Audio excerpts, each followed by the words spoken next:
Je suis Nicolas et vous écoutez Perso par Capsule.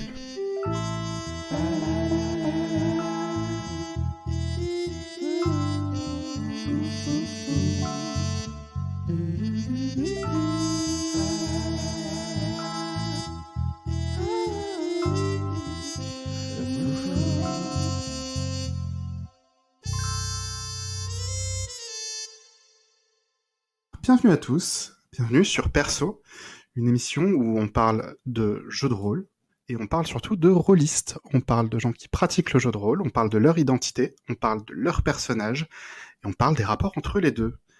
Je m'appelle Nicolas, je présente cette émission et j'ai avec moi aujourd'hui Kidam. Kidam, est-ce que tu veux un peu nous parler de toi, te présenter ? Oui, donc moi c'est Kidam, So Kidam, vu que j'ai prononcé une fois ce nom, maintenant c'est devenu officiel.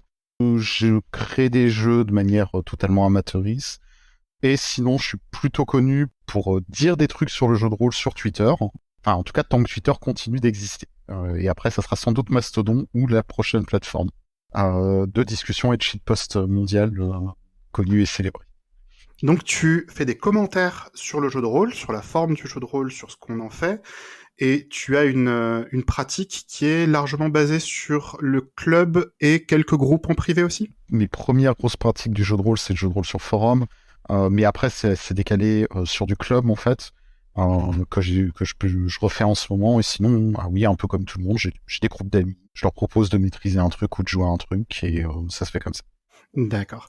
Tu as une présence en ligne du coup qui est assez forte, puisque tu dis tu commentes des éléments de jeu de rôle, tu précises ta pensée autour du jeu de rôle, tu réagis à ce qui se dit autour ou des choses comme ça. Et du coup, est-ce que tu dirais que tu as des groupes très différents dans lesquels tu évolues à l'intérieur de la sphère du jeu de rôle, ou est-ce que ça, par contre, c'est plutôt un bloc assez univoque ? Il y avait un temps où je pensais que j'avais des groupes un peu différents où j'évoluais, de manière générale. C'est-à-dire que quand ça existait encore, il y avait le forum de Silent Drift où j'avais participé, et tous les gens, des auteurs indés de ce milieu-là, avec qui je discutais encore, et en même temps je disais n'importe quoi sur Twitter. Enfin, je posais mes idées sur Twitter. Je pensais que ces deux groupes étaient très hermétiques, et en fait à un moment je me suis rendu compte que non, et que en fait les gens que je connaissais savaient déjà et lisaient déjà tout ce que je disais comme truc sur Twitter. Donc pendant un temps, personnellement, moi j'ai cru que j'avais deux identités différentes sur Internet, mais non, clairement pas. D'accord. C'est des choses, par contre, qui ont un certain recoupement ou qui sont vraiment très éloignées de ta pratique en club dans le monde réel de la réalité véritable ? Non, en club, j'ai la chance d'être tombé sur un club qui est vraiment cool. J'avais hésité pendant un temps à rejoindre des clubs parce que j'en avais des bons souvenirs, mais bon, c'était aussi un peu plus de stress. Mais le club dans lequel je suis actuellement, l'association, plus que club, est extrêmement ouverte, extrêmement cool, extrêmement tendue. Donc j'ai pas besoin d'être une autre personne dans ces groupes-là de manière générale. En tout cas pour l'association. Très très bien. Dans ta pratique, tu as l'occasion de toucher à pas mal de jeux de rôle indépendants, des jeux de rôle qui parfois sont sans maître de jeu ou tout ce genre de choses. Néanmoins, il t'arrive assez régulièrement d'être la personne qui maîtrise, la personne qui facilite la table. Est-ce que tu dirais que tu es plus souvent MJ que PJ ? Ah bah j'ai les stats, et oui, très très énormément. Je dois maîtriser 80-90% du temps, et parfois par miracle je joue sur une table. Du coup, moi, dans le cadre de cette émission, je m'intéresse particulièrement aux personnages qui sont joués par les gens que j'invite ici. Donc je te propose qu'on fasse un petit panorama rapide. Qu'est-ce que tu joues ? Est-ce que tu as un type de personnage vers lequel tu as tendance à revenir et qui est ta zone de confort autour de ça ? Est-ce que plutôt dans ta vie, tu avais un type de personnage aussi qui fonctionnait bien pour toi et que tu reproduisais ? Est-ce que tu veux nous parler peut-être d'un ou deux personnages que tu as beaucoup joué ? Et d'ailleurs, puisque tu es plus souvent MJ que PJ, est-ce qu'il y a des éléments qui reviennent dans les personnages que tu cadres en tant que MJ quand tu joues des personnages non joueurs ? J'ai clairement des archétypes qui reviennent de manière extrêmement régulière. Quand je joue de manière générale, tu en as fait les frais et tu vas en faire les frais. J'ai un archétype qui est the Chaos Gremlin. Donc jouer une petite personne qui est pas fatalement au fait, enfin typiquement le petit gobelin qui est pas au fait de comment ça marche le monde des êtres humains et qui du coup va surtout rire ou pointer du doigt à quel point c'est quand même très absurde tous ces trucs-là et franchement vous trouvez pas qu'on pourrait faire les choses plus simplement. C'est très très clairement un archétype sur lequel je me repose pas mal parce que c'est un archétype qui est rigolo, qui peut quasiment rentrer dans n'importe quel type d'ambiance et qui qui, s'il n'est pas accentué, s'il n'est pas exagéré, permet d'amener un petit peu d'humour sans non plus détruire intégralement la fiction ou autre. L'autre point intéressant, c'est que c'est aussi un archétype qui me permet de faire des bêtises, et faire des bêtises, ça fait avancer les histoires. Alors, l'un des premiers personnages que j'ai joué en grande campagne, c'était du Dragonlance. Et Dragonlance, il y a le personnage de Sturm, qui est un paladin. C'est sa personnalité. Il est un paladin. Le matin, il mange du paladin.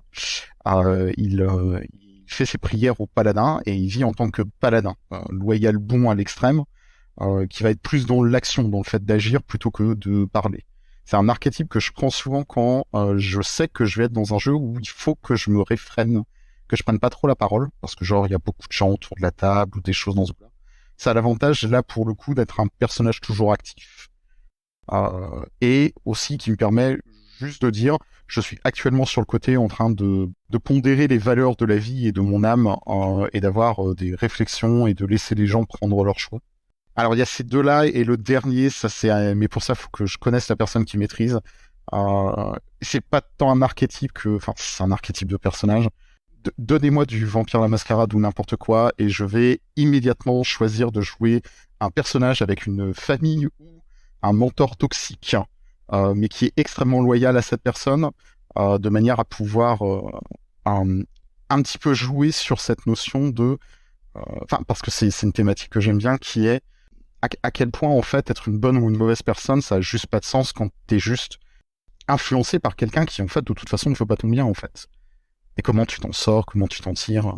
J'ai joué un peu à Vampire la Mascarade et ça m'est resté. Enfin, c'est ce qui m'est resté de Vampire la Mascarade, ce dernier archétype. D'accord, du coup, tu construis des personnages qui souvent vont en venir à questionner un cadre qui existe autour. Je suis profondément incapable de pas faire autrement, à peu près, ouais. Non, mais c'est intéressant en soi parce que du coup, tu l'abordes de différentes manières.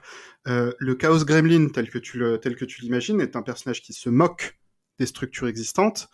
Le personnage hyper loyal, hyper carré est un personnage qui les suit. Et donc, j'imagine qu'un de tes objectifs va être de voir jusqu'où il peut les suivre avant que ça rappe. Ouais, où est-ce que ça amène, ouais. Sans que ça soit fatalement... La différence entre le paladin et l'autre qui est l'âme maudite, c'est que le deuxième, je l'écris en étant... Ça va fatalement mal se passer parce que là, c'est une personne qui est dédiée à des valeurs qui sont mauvaises, en fait. Ouais, ouais, j'entends. Du coup, effectivement, tu apportes dans cette façon de jouer des personnages et dans cette façon de centrer l'intrigue, puisque on va partir du principe que les PJ sont les protagonistes de l'histoire, c'est ce qui est souhaitable dans la plupart des jeux de rôle. Tu vas amener ces enjeux-là et tu vas amener ces questions-là à la table, quasi systématiquement en vérité. Je cherche un petit peu des contre-cas, des contre-situations, mais je suis en train de me dire, même quand je fais une amie qui maîtrise beaucoup de Magical Girl, etc., tout ça, et je me sens systématiquement obligé de faire soit quelqu'un qui vient d'une famille qui a trop d'influence sur elle, ou soit de faire la présidente ou la secrétaire du conseil des élèves, donc on est toujours dans dans les mêmes archétypes. Ouais, je crois que j'ai pas beaucoup de contre-exemples, à moins qu'on me donne un pré-tiré, quoi. Est-ce que c'est quelque chose qui est également présent quand tu maîtrises? Est-ce que quand tu es derrière l'écran, que c'est toi qui prévois les cadres de jeu, que c'est toi qui prévois les PNJ, que c'est toi qui prévois ce qui va être les éléments avec lesquels les PJ vont interagir? Est-ce que c'est des choses que tu vas aussi avoir tendance à mettre en avant et sur lesquelles tu vas chercher une réaction des PJ aussi? Je sais que quand je maîtrise, quand je crée mes cadres, enfin, quand je crée mes cadres, et en fait, même quand je les crée pas, parce que je finis par me les approprier dans cette situation, je suis incapable de juste laisser des personnages être des blocs qui sont pas connectés au cadre dans lequel ils vivent, en fait. Un personnage, enfin, j'ai dû piquer des rapports aux gens pour D'ailleurs, j'ai dû piquer des trucs que tu montrais pour arriver à créer des méchants ou des antagonistes, etc., auxquels je venais pas rajouter des couches de justification par paquet de 27. Mais enfin, souvent, je cherche toujours à comprendre. Enfin, pour jouer un PNJ, même si jouer un PNJ c'est quand même moins important qu'un PJ, enfin, je veux dire, j'ai moins besoin qu'il soit à ce point intéressant ou quoi que ce soit. J'ai quand même besoin de me dire, ok, ce personnage est comme ça parce que voilà le cadre dans lequel il est. Voilà comment il évolue et c'est ça qui justifie que ce personnage est comme ça. Je trouve ça intéressant de voir comment tu cadres ces personnages, comment tu les joues, qu'est-ce que tu vas vouloir amener avec ça, mais aussi du coup ce que ça dit sur les messages qui sont portés par les univers de jeu, puisque tu es beaucoup dans le commentaire de qu'est-ce qu'on dit quand on joue d'une certaine manière, qu'est-ce qu'on dit quand on promeut une certaine façon de jouer, quand on refuse de réfléchir à certaines choses aussi, puisque souvent le JDR traditionnel va esquiver certaines questions. Aussi, un autre élément qui me semble intéressant, c'est les ajustements, c'est-à-dire comment on s'approprie un cadre qui est écrit par quelqu'un d'autre, un corps de règles qui est écrit par quelqu'un d'autre pour le bidouiller autour de ça. Toi, du coup, c'est des choses sur lesquelles tu vas avoir cet angle, tu vas avoir cette lumière-là qui va être importante dans ce que tu amènes. C'est ça ? C'est ça. Je repense souvent quand j'écris mes personnages ou que j'essaye de comprendre un personnage pour le mettre en scène. Ma première question, c'est pas c'est quoi sa personnalité. Ma première question, c'est quoi sa vie.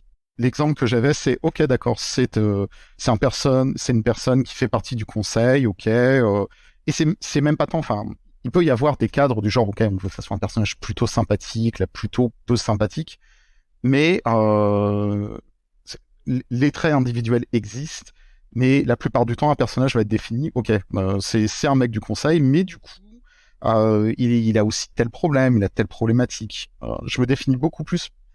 Ouais, c'est beaucoup comme ça. D'ailleurs, il y a certains des jeux que je fais jouer où en fait les personnages existent très peu, vu qu'ils servent surtout à explorer le cadre. Un de mes jeux d'exploration où j'avais fini par dire, en fait, j'arrête de nommer les personnages parce que ce personnage n'est pas Thibaut, roi machin. C'est le seigneur de tel endroit avec tel outpost. C'est ça la définition du personnage. Il est l'ensemble de ces contraintes dans lesquelles il vit. Avec, du coup, après une approche, quoi. Bon, il essaye de faire de son mieux, ou ils sont fous, mais ça vient en deuxième plan la plupart du temps. C'est intéressant en soi parce que c'est un angle qui est très politisé au final, parce que tu parles de personnages, tu parles de fiction, où les gens sont le produit de leur histoire de vie, le produit de là où ils viennent, et au final c'est comme ça que tu vas justifier comment ils agissent. Tu évoquais tout à l'heure notamment l'histoire des antagonistes, où pour toi, il te faut un cadre derrière un antagoniste, il te faut une raison derrière un antagoniste. Et c'est quelque chose que je trouve notamment intéressant. On a déjà eu l'occasion d'en discuter, toi et moi, puisque on n'a pas nécessairement l'approche initiale de ça, sans forcément que ce soit des choses entièrement contradictoires, mais effectivement, tu poses souvent des antagonistes qu'on peut comprendre, parce que ils ont une raison d'agir comme ça, alors que de mon côté, je n'ai pas de problème moral majeur à poser un personnage qui va être une pure fonction narrative de je suis le méchant, je m'enroule la moustache, je suis vraiment très vil, et ça donne effectivement des choses qui sont différentes. J'ai cette sensation que dans ton approche de la fiction, dans ton approche des personnages et des raisons qui motivent ces personnages, il y a vraiment cette question comme quoi la vie en société n'est pas quelque chose de simple, la vie en société n'est pas quelque chose d'univoque et de facile à comprendre avec un premier regard, et que avec un peu plus d'empathie, on pourrait tous se comprendre. Est-ce que c'est quelque chose que tu défends en général, ou C'est quelque chose que j'aimerais qu'il soit vrai, malheureusement le monde me donne souvent tort. Je fais une grosse nuance entre j'ai besoin de comprendre le personnage pour réussir même à le mettre en scène, ou même juste à le faire réagir de manière générale. J'ai pas fatalement... J'arrive de plus en plus à pas avoir besoin de le pardonner ou de me dire « Oh là là, quand même, il est un peu triste. » Non, ok, il en est là parce que c'est sa vision, parce que sa vision du monde est formée par ça, et il a totalement tort, mais c'est un abruti. Mais ça vient pas de nulle part. Maintenant, je m'en sors si jamais je peux avoir un personnage... Enfin, je me rends compte que je m'en sors tant que le personnage n'existe que pour une scène. Là, dans ce cas-là, je peux, mais il y a ces foutus... quand je maîtrise, il y a ces foutus PJ qui sont là et qui vont me poser des questions. Et du coup, au moment où les gens vont me poser des questions, je vais être obligé de réfléchir pour leur donner des réponses. Et j'en reviens toujours au cadre, quoi. Quand quelqu'un me pose la question, mais du coup, enfin, c'est pas posé directement, mais demande, mais du coup, pourquoi un tel, c'est tellement un enfoiré, je vais avoir du mal à répondre. Juste parce que c'est un enfoiré, fous-moi la paix.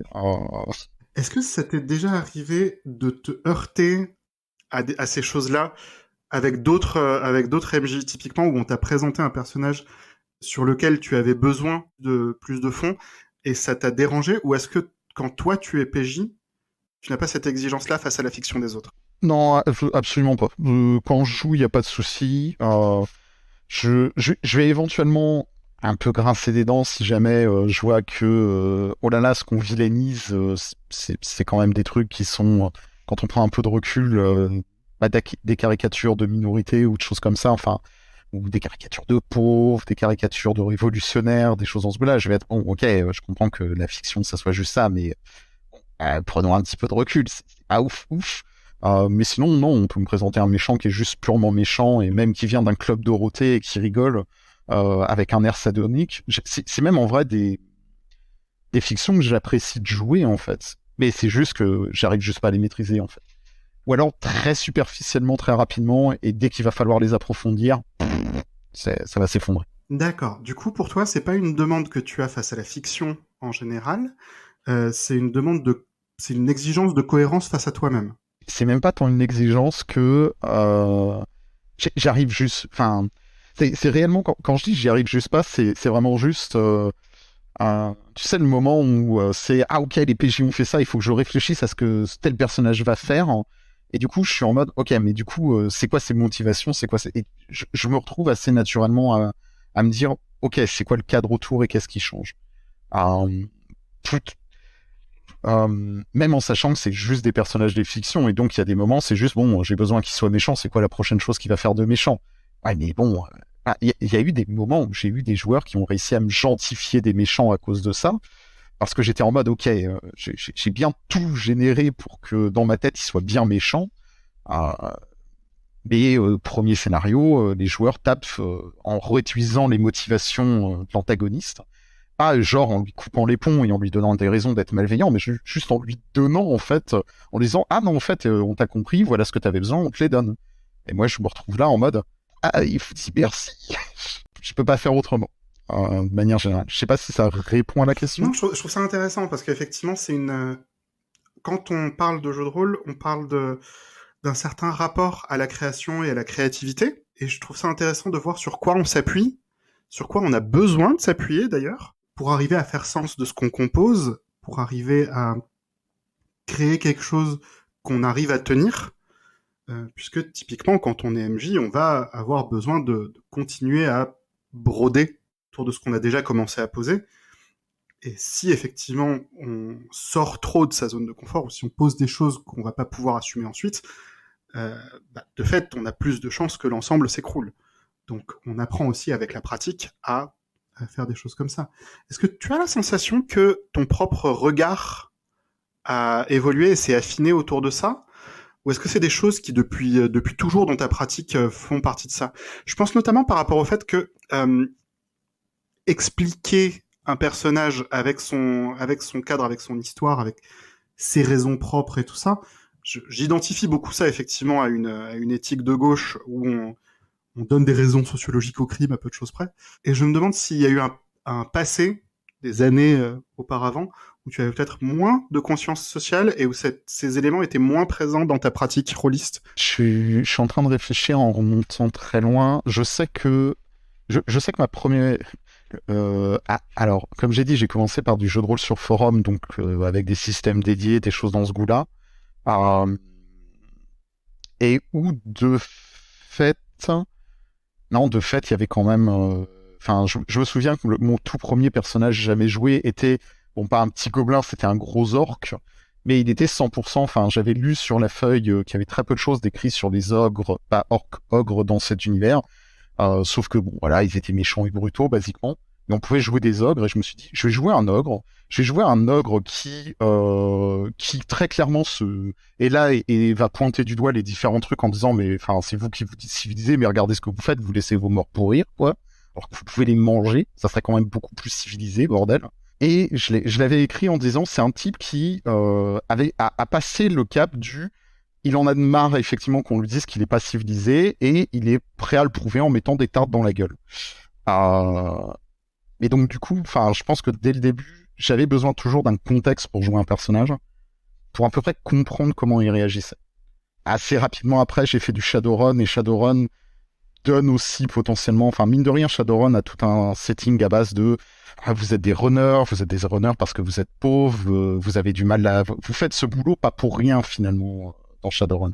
Il y a un contexte sociologique, il y a un contexte tout ça. Le cas de Shadowrun, je le trouve très intéressant pour le coup parce que c'est un univers qui est lu de plein de manières différentes par plein de personnes différentes.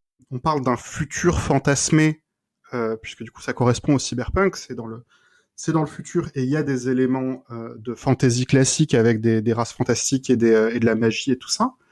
Et très clairement, il y a une volonté de représenter des choses du monde réel, comme énormément de fiction, de science-fiction, de fiction futuriste et tout ce genre de choses-là.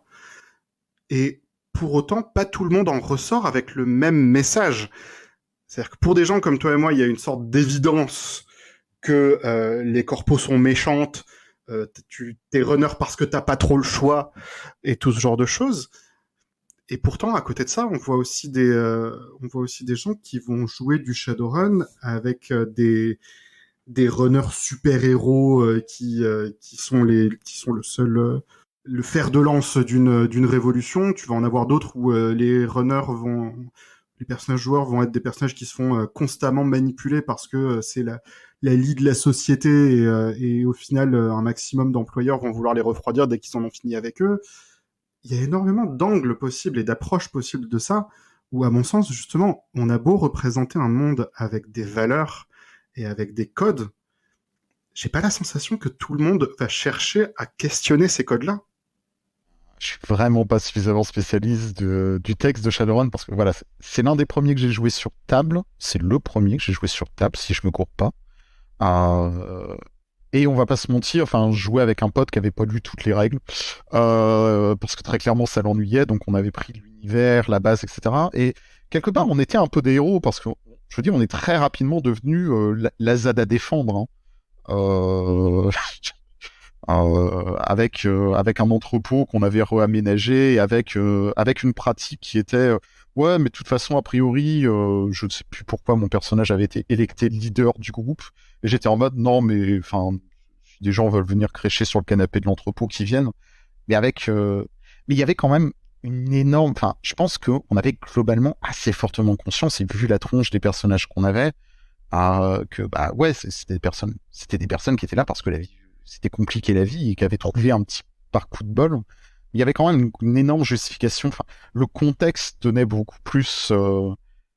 Si tu veux, quand j'ai décrit mon personnage, par exemple, c'était, bah en fait, c'est un ancien type d'une corpo qui était un manager qui s'est fait virer après un accident parce qu'il servait plus à rien. Et et tu vois, j'ai toujours pas de données en fait de trait de personnalité au personnage en fait. Du coup, effectivement, tu te retrouves dans cette situation avec un regard très particulier sur le cadre. Manifestement, c'était quelque chose qui était encouragé ou en tout cas étreint par le reste de la table aussi. Totalement. Et ensemble, vous êtes allés vers cette lecture de questionner le cadre, questionner ses évidences, dépasser les pressions présentes dans le sixième monde, dans le cadre de Shadowrun. Et je trouve ça intéressant du coup de voir que dès il y a longtemps, dès des années en arrière, tu avais déjà du coup cette sensibilité-là et cette manière d'approcher la fiction. C'est une évidence que j'essaye un peu de déconstruire parce que je commence à percuter effectivement que les gens jouent pas au jeu de rôle pour questionner les cadres. Et moi, c'est tellement engrainé dans ma pratique, mais même pas que dans la pratique du jeu de rôle, je parle souvent des royaumes oubliés ou tout ça, et moi je suis toujours... En fait, moi, la fantasy telle que je la connais, c'est on pose des cadres et immédiatement on va mettre des personnages qui questionnent ces cadres et ces marges, en fait. Euh, et il me faut un peu... À chaque fois, il me faut du temps pour me dire, ah non, non, c'est vrai, il y a des gens qui veulent jouer des nains pour boire de la bière et miner.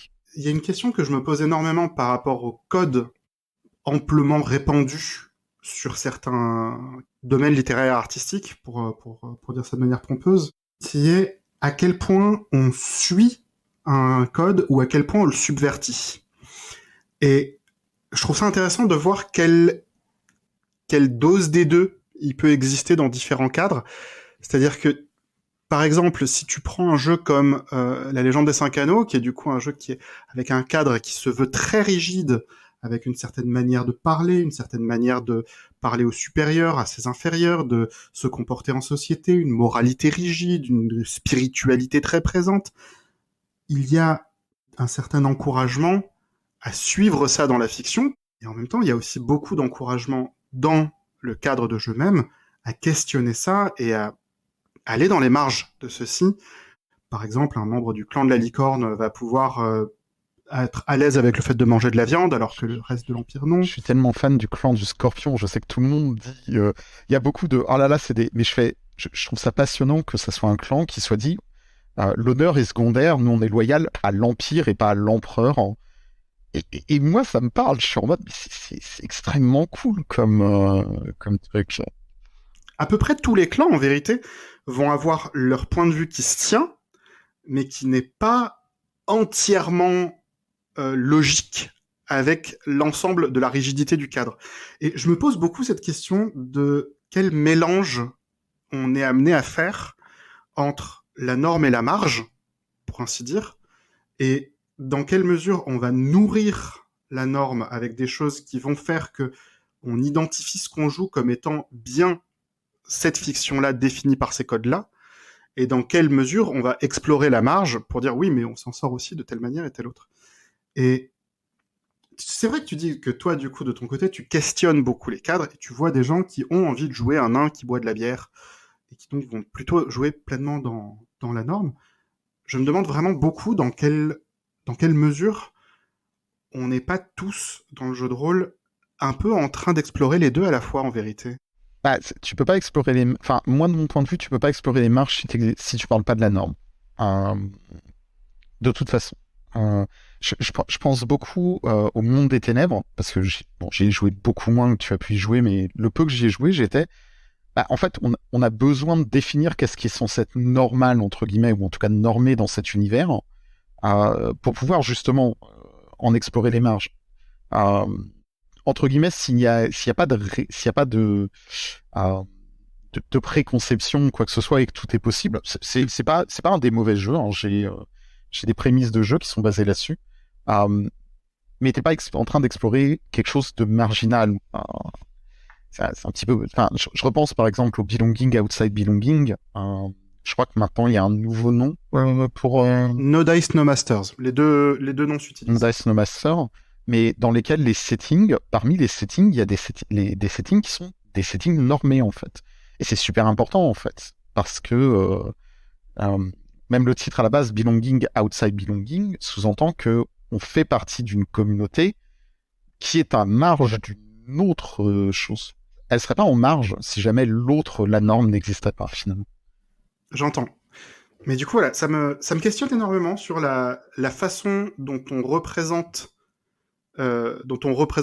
justement comment on questionne ça, comment on questionne la norme, parce que ça demande de représenter quelque chose de la norme, et pour moi, on en revient au type de personnage que tu disais apprécier jouer aussi, qui est le personnage qui est soumis à un maître mauvais, où du coup, tu as la possibilité de représenter une norme malveillante, un personnage qui en souffre, et du coup, l'histoire d'un personnage qui est en train de se faire détruire par son propre cadre. J'avais joué un ami qui a créé un jeu. Je sais pas si ça sera coupé éventuellement au montage, mais Complot, qui est La Guerre des Ombres, qui est un jeu cyberpunk où on joue des agents de corporation. Donc on est à l'inverse de Shadowrun. Et le jeu est très clair sur le fait qu'on n'est pas des gentils en fait. Que c'est pas une question tant de gentils que ça, mais que voilà, on joue les gens qui sont des agents à qui on confie. Et je me rappelle que j'ai créé un personnage, et dans ma tête, j'ai fait, c'est un personnage loyal bon, mais elle travaille pour la mafia. Mais du coup, j'étais en mode, je joue un personnage qui est convaincu de ce qu'elle dit, qui quand elle dit je vous donne ma parole, elle donne sa parole, elle reviendra pas dessus. Qui quand elle dit vous préférez négocier avec moi, c'est nous les moins pires, elle en est convaincue. Et juste, voilà, c'est un personnage loyal bon, qui juste qui vit dans un monde qui est totalement fucké et totalement pourri, et donc du coup qui dit bah on va tenter de juste être le moins pire possible. Voilà. C'est intéressant à jouer. C'est aussi éreintant sur le long terme. Il y a quelque chose qui m'intéresse en fait là-dedans, dans le fait de jouer la norme, c'est à quel point ceci va être un reflet de ce qu'on va être amené à vivre hors du jeu. Je pense notamment à un détail qui, du coup, a son importance. Toi, du coup, tu es une femme trans et dans le cadre de ton emploi, tu n'es pas out. Tu as une vie professionnelle qui n'est pas au courant de cet aspect-là de ta personnalité. Et du coup, tu affiches en société, dans ton travail, en tout cas, un visage qui est, lui, normé et compatible avec une certaine norme, compatible avec un certain... des certaines attentes qui peuvent peser sur toi en général. Est-ce que du coup, tu retrouves un peu une part de ça dans les différents visages que tu peux avoir dans ton quotidien, que tu trouves parallèles d'une certaine manière à ton rapport au jeu? Alors, je pense que ça joue. Faut que je précise un petit truc. Je sais pas si le terme femme trans correspond pour plein de raisons, pour vraiment plein de raisons. Il y a des problématiques dans lesquelles que je ne connais pas et que je ne vivrai pas, et se poser la question de pourquoi, est-ce que c'est la pression de la société ou autre, ça n'a pas tout de sens. Mais genre, voilà, il y a tout un aspect quand même, une transition médicale, transition auprès des administrations, etc. Je pense que je suis une personne, si je suis honnête sur ma position, je suis une personne qui perd le jeu de la masculinité très fort. Et je gagne pas beaucoup plus le jeu de la féminité. Donc tu es voilà. en play to lose face au gender. Je suis en play to lose. C'est-à-dire que voilà, j'ai le choix d'être. Le monde me donne les choix, c'est-à-dire que j'ai le choix d'être une fraude, peu importe vers où je me dirige, globalement. Si on joue avec le cadre de la norme. Donc voilà, c'est plutôt dans ce goût-là. Donc effectivement, moi, dans ma vie personnelle, je me permets de me dire, ok, je m'en moque d'être une fraude. Même il y a un moment où je faisais la blague en disant mon genre c'est fraude. Parce que peu importe ce que je dis, quelqu'un va lever un sourcil en n'étant pas totalement d'accord. Peut-être qu'avec les changements de ce que le genre est, ça sera, mais voilà. Et alors du coup, voilà, excuse, je voulais un petit peu redéfinir ce... C'est un très bon cadre, tu as très bien fait d'en parler. Juste pour qu'on soit bien d'accord, il y a énormément de trucs que je connais parce que je connais des gens et j'en entends parler, etc. Mais c'est pas ce que je vis. Donc je voudrais pas qu'on me pose des questions, qu'on me prête des connaissances que je n'ai pas. Et d'un autre côté, effectivement, je vais pas mentir, hein, quitte à être une fraude, c'est mieux d'être une fraude perçue au masculin, c'est-à-dire que globalement, une personne masculine qui est pas suffisamment masculine, qui est un peu ratée, vaut mieux perdre et être en bas de la pyramide masculine la majorité du temps dans le monde du travail, que même être au milieu ou même en haut de la pyramide féminine, on va pas se mentir, surtout dans le milieu où je suis, hein, qui est l'informatique, donc un milieu très masculin, pour être poli. Je pense que ça serait mentir que de prétendre que quand je joue un personnage où je dis c'est un personnage qui a pas mauvais fond, mais qui est clairement qui agit de manière contrainte, etc. ou autre. À chaque fois, je sais que quand je joue ces personnages, je suis en mode je veux qu'on me donne tort et j'aimerais que ce personnage, que d'autres personnes autour de la table, que ce soit le MJ ou les PJ, sortent mon personnage de cette situation. Très clairement, il y a de la projection fantasmée, hein, je veux dire, on va pas se mentir. Il y a de la on est dans un jeu de rôle et je suis en mode ok, voilà, je projette une part de moi-même qui est je me sens pas toujours bien de là où je suis et je me juge un peu moi-même sur certains points, mais d'un autre côté je l'explique par des contextes. Est-ce que quelqu'un veut bien mettre des coups de pied dans le personnage et lui montrer qu'il y a mieux? Parce que dans le monde réel, c'est compliqué. D'accord. Et du coup, dans le fait d'avancer vers une identité fraudesque, fraude gender, fraudoïde, tu as été amené à tâtonner. Tu as été amené à voir qu'est-ce qui marche pour toi, qu'est-ce qui fonctionne dans ta sphère privée, qu'est-ce qui fonctionne dans ton rapport à ton épouse, dans ton rapport à tes amis ou tout ce genre de choses. Euh, Est-ce que du coup tu as eu cette sensation de bricoler un personnage en fait? Ouf, aussi violemment. Puis alors avec des moments plus probants que d'autres. Hein.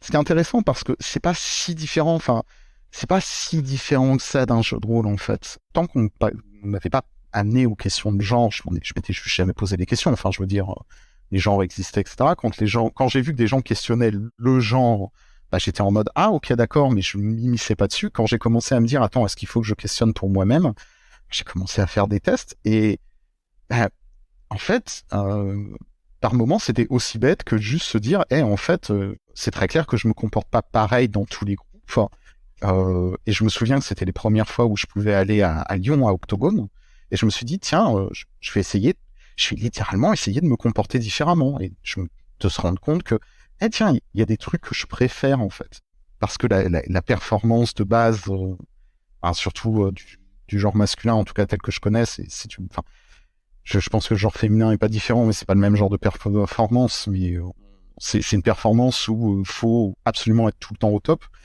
Prendre un temps où tu te poses et tu te dis non, mais ok, je vais accepter de tester, de mettre des trucs chelous et je vais accepter de pleurer quand il y a des trucs rigolos qui sont dits ou des machins, et juste, je trouve pas ça si différent que de jouer un personnage de jeu de rôle et d'en ressortir en ayant compris des choses sur soi-même, quoi, finalement.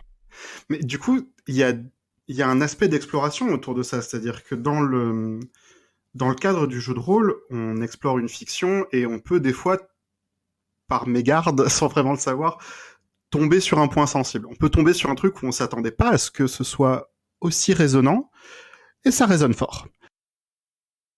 Est-ce que du coup tu as cette même expérience, cette même approche au niveau de tout ce qui va être tâtonnement autour des identités et du genre, pour tester des trucs, voir qu'est-ce qui résonne, voir qu'est-ce qui résonne moins, et justement composer ça. Est-ce que c'est de ça dont tu parles? Le tâtonnement en jeu de rôle est nécessairement moins dangereux que le tâtonnement dans la vie réelle, de manière générale. Donc, même dans un cadre extrêmement bienveillant, extrêmement ouvert, etc., il y a plus d'enjeux dans le monde réel que dans le monde du jeu de rôle. C'est beaucoup plus facile enfin, dans le jeu de rôle, tu peux facilement te prendre pour un elfe et dire ok c'est ça, et finalement j'aime bien la poésie, et puis te rends compte que quand tu es en train de mimer ton personnage en train de dire ou d'écrire de la poésie, en fait t'aimes bien en fait ça, et c'est peut-être quelque chose d'intéressant, que dans la vie réelle d'un seul coup de faire un gros pas et de se dire ouais ok, même si c'est pas un pas énorme, mais ouais ok, je vais essayer de demander aux gens d'utiliser un autre pronom. Ça a pas l'air grand chose et c'est très très bas sur la liste des choses que font justement les personnes transféminines. Mais bah, même ça, ça a plus de risque de dire en jeu de rôle, écoutez, je suis un gobelin, je comprends pas la société, je m'habille super mal, et dès que vous faites des phrases de plus de 10 mots, je comprends plus très bien ce que vous dites. D'accord. Ce que je vais trouver aussi intéressant dans le fait de tâtonner avec son genre, c'est que dans l'expérience qu'on me raconte, très souvent, il s'agit de trouver sa vérité. Tâtonner pour voir avec quoi on se sent bien, de quoi on a envie pour soi-même, il amène à réfléchir et à prendre du recul sur ce qu'on avait déjà construit comme personnage dans son genre assigné à la naissance, et comment on peut, quelque part, détricoter ça, et comment performer autre chose dans le genre pour être moins coûteux, parce que moins tenir du masque, et davantage être une vérité profonde de soi. Est-ce que c'est quelque chose qui correspond aussi à ton ressenti? C'est-à-dire, est-ce que tu as trouvé quels étaient les éléments de performance masculine qui te correspondaient moins?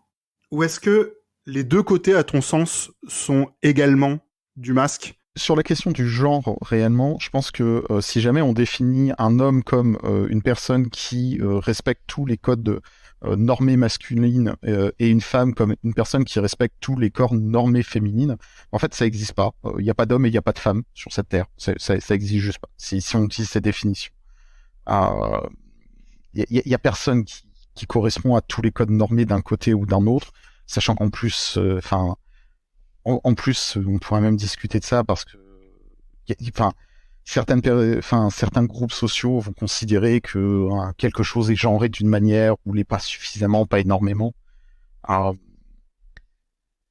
je pense que à partir de maintenant, moi je sais que maintenant je suis plutôt bien dans ma notion de, dans le fond du fond, de toute façon, je suis globalement fraude. Parce que peu importe quelle est la checklist qu'on va m'amener, je vais pas réussir à la cocher.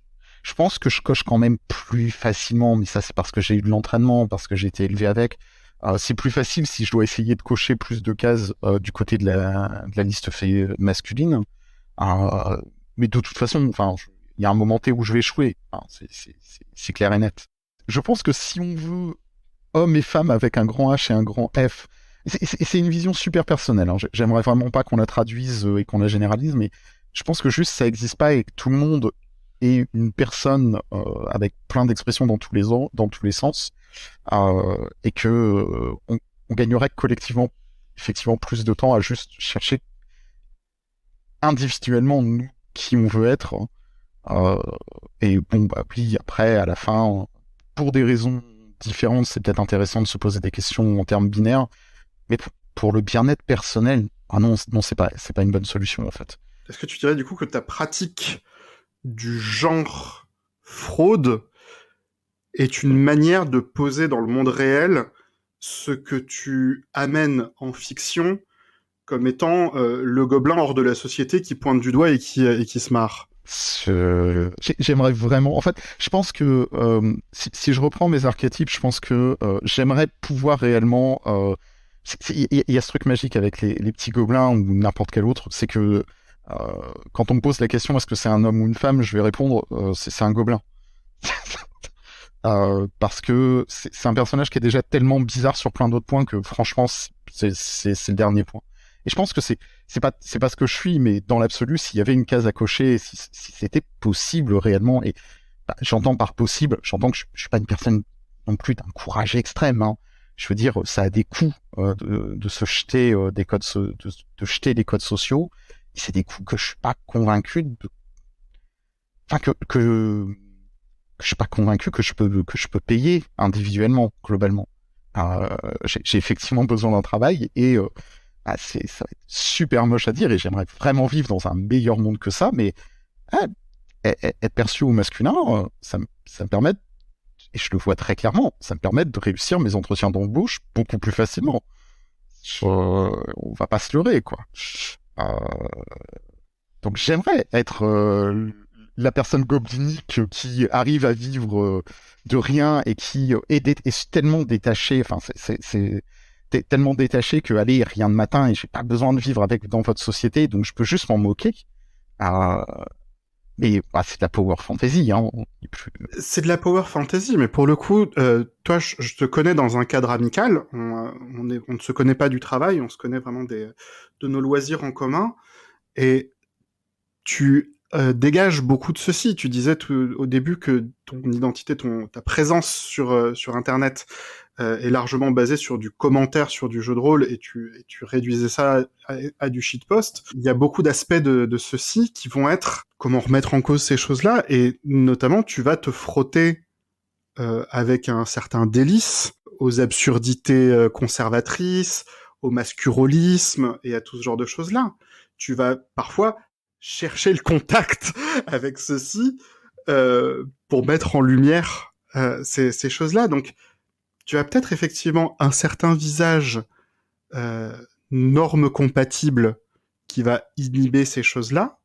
Dans la sphère privée, je trouve que je te rattache pas mal à cette image goblinoïde, moqueuse, qui a besoin d'un peu défouler son rapport à la norme aliénante. Et voilà, maintenant que j'y pense, effectivement, je pense que la figure du gobelin, du Chaos Gremlin, c'est totalement de la power fantasy, quoi. Ça fait pas si longtemps que ça parce que pendant très longtemps, j'en avais un petit peu honte d'ailleurs d'apprécier ce genre de truc. Euh, et euh, j'étais sur une appréciation esthétique, tu vois, j'étais en mode, ah, c'est des personnages rigolos, etc. Et en fait, je me rends compte que, ouais, non, c'est pas juste des personnages rigolos, c'est comme ça que j'aime être, quoi, de manière générale, si c'est possible. Juste éviter d'embêter trop les gens avec, mais... Dans la dernière, le dernier personnage que tu as fait pour une de mes tables, tu joues du coup un personnage d'une race d'hommes lézards, et tu t'es clairement défini comme étant un petit machin miniature qui connaît pas trop la civilisation, donc on reste un peu là-dessus, mais tu t'es aussi défini comme étant serviteur d'un autre personnage qui lui a des enjeux nobles, elfes et tout ce genre de choses-là. Et du coup, j'ai la sensation que tu as une sorte de croisement en fait entre plusieurs éléments. Je l'avais pas formalisé. Alors, un truc qu'il faut que je dise, c'est que quand on me pose des questions a posteriori, je suis capable de très facilement formaliser les trucs parce que il m'est impossible de pas réfléchir. Mais la majorité du temps, enfin, je suis pas totalement pas au contrôle, mais il y a des moments, je fais les trucs et je me rends compte de pourquoi après. Faut pas. Je sais pas, je ne précalcule pas toutes mes actions et je me suis rendu compte effectivement après, j'étais en mode, à la base j'étais en mode, ah l'image elle est rigolote, oh puis allez, j'ai déjà joué un personnage de 80 cm, c'est rigolo, on va jouer moine, ça me permettra de faire des roulades dans tous les sens. Et au moment de tisser un lien, et ça c'était le truc, je me suis rabattu sur, j'aimerais bien être serviteur de quelqu'un autour de la table. C'est moi qui l'ai proposé d'ailleurs, c'est moi qui l'ai pris dans le background et qui m'ai dit, c'est quelque chose que je pense être capable de faire. Euh, et je sais pas où je vais avec ça. Je vais bien voir. Bon, après, j'ai confiance en chaos. Oui, oui, la personne qui est dont tu es le serviteur à table est aussi une personne que tu connais, en qui tu peux avoir confiance autour de ça. C'est ça. Il y a très très longtemps, il y a une phrase qui m'avait un peu marqué, qui était de quelqu'un qui disait j'aime bien suivre les gens, mais je choisis mes maîtres. Et j'ai absolument plus du tout le contexte ni quoi que ce soit, donc j'espère que le contexte n'est pas profondément cringe, parce que c'est quelque chose qui était passé à la télé. Hein. Euh, et je pense que je pense que je suis parti sur ça à ce moment-là. Et je sais absolument pas où je vais avec. J'aimerais bien du coup qu'on avance un petit peu vers une forme de conclusion et je vais te poser du coup une question qui est récurrente dans cette émission. Est-ce que pour toi la pratique du JDR est un miroir tendu, que ce soit un miroir direct, un miroir en négatif, en contraste, tout ce genre de choses? Et si oui ou sinon, en quoi est-ce que tu trouves que effectivement il y a une forme de miroir dans le JDR par rapport à ta vie réelle? C'est une évidence pour moi. Je sais que des gens sont pas d'accord, mais je pars du principe que ces gens se trompent. Je suis désolé. Il est impossible de faire du JDR sans mettre de soi.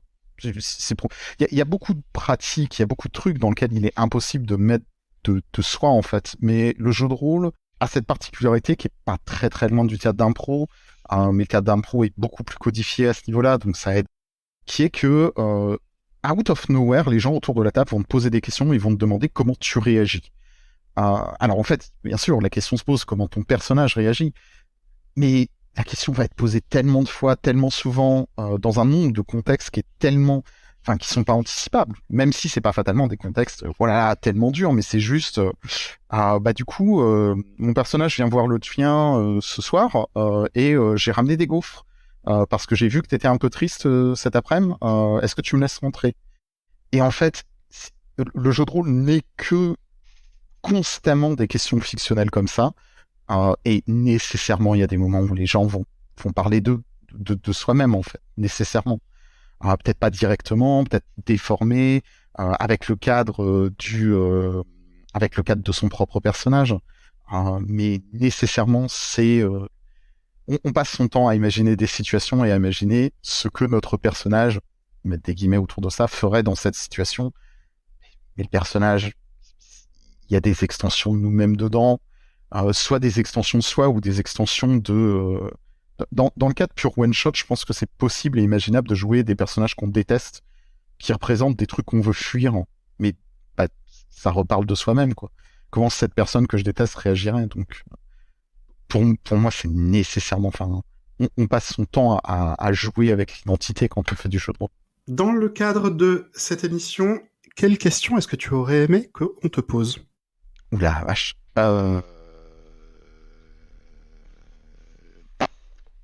J'ai pas de réponse à cette question. Est-ce que c'est parce que tu Tu aimes suivre, mais tu choisis tes maîtres et du coup, tu refuses de prendre le lead sur la question. Je suis venu ici en n'ayant pas la moindre idée globalement d'à quoi m'attendre. J'étais en mode, c'est pas grave, j'ai confiance. Vas-y, pose-moi toutes les questions que tu veux. Je suivrai ou je fuirai. Tu n'avais pas de peur spécifique ou d'espoir particulier en arrivant devant ça? Non, c'est toujours un exercice un petit peu, parce que ça fait quand même 2-3 exercices comme ça de discuter de soi sur Internet, et je comprends l'intérêt. Et d'un autre côté, et je pense que tout le monde peut comprendre ce truc, c'est que euh, je sais pas si c'est passionnant, tu vois. Donc voilà, je fais confiance aux autres gens. De fait, pour moi, l'intérêt de Perso va être justement de mettre en lumière une variété de profils, mettre en lumière différentes personnes qui vont dire différentes choses de leur rapport au jeu, de leur rapport à leur personnage, de leur rapport à la fiction.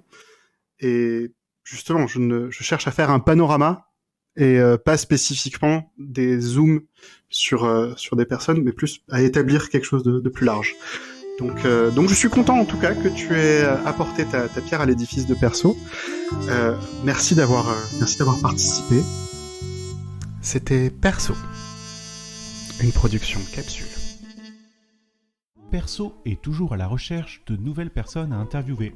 N'hésitez pas à contacter Nicolas sur Twitter sous le pseudonyme Ours et le handle Shizumaru, que je prononce mal exprès pour que ce soit plus clair. À bientôt!